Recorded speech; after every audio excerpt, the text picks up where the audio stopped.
بسم الله الرحمن الرحيم عما يتساءلون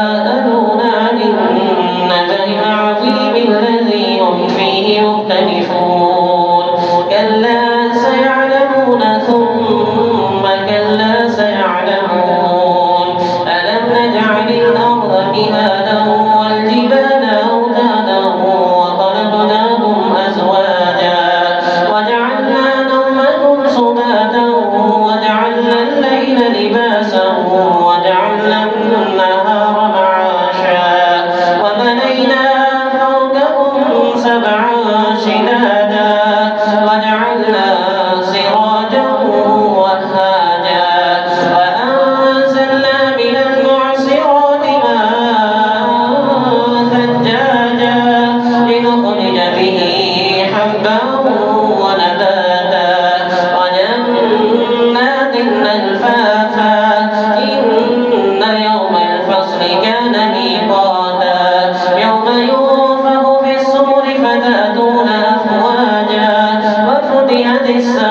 السماء فكانت أبوابا وسيرت الجبال فكانت سرابا إن جهنم كانت مرصادا للطاغين مآبا لابثين فيها أحقابا لا يذوقون فيها بردا ولا شرابا إلا حميما وغساقا جزاء وفاقا إنهم كانوا لا يرجون حسابا وكذبوا بآياتنا كذابا وكل شيء أحصيناه كتابا فذوقوا فلن نزيدكم إلا عذابا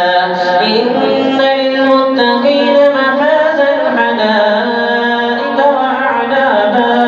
وكواعب أترابا وكأسا دهاقا لا يسمعون فيها لغوا ولا كذابا جزاء من ربك عطاء حسابا رب السماوات والأرض وما بينهما الرحمن لا يملكون منه خطابا يوم يقوم الروح والملائكة صفا صفا لا يتكلمون إلا من أذن له الرحمن وقال صوابا ذلك اليوم الحق فمن شاء